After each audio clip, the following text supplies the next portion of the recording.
Cikin bidiyon mu yau mun kawo muku shiri mai suna ingantacce. Fassarar Sultan ne, shiri ne wanda yake da kyau sosai.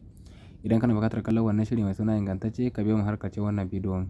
Kuma muna tallata maka group namu na WhatsApp da muke ɗora fina-finan Indiya Hausa wayanda ba za a same su cikin YouTube ba. Da yawan mutane suna ganin tallan fim da postan su amma ba za su ga fina-finan a cikin YouTube ba.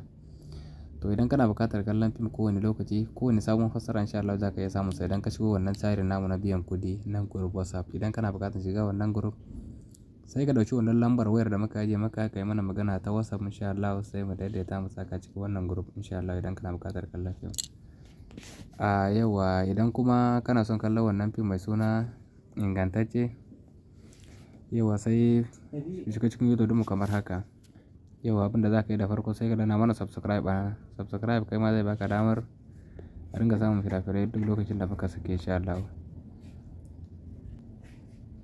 Yauwa abinda dole sai ka shi za ka iya samun kallon wannan fim shine sai ka dangwala wannan gurin nan nuna maka shi za ka dangwala. Sai ka gani link zai bayyana nan kamar haka. Wannan shine link din fim. Kana dangwala wannan link din nan zai kai ka inda za ka je kalle insha Allah ba tare da ɓata lokaci ba. Kuma kar ka manta idan kana buƙatar kallon fim ba tare da ka shiga YouTube ba, ta cikin WhatsApp ne, hanya ne mai sauki. Idan kana buƙatar kallo sai ka ɗauki wannan lambar wayar da muka ajiye sai ka yi mana magana insha Allah. Sai mun sake haɗuwa ciki.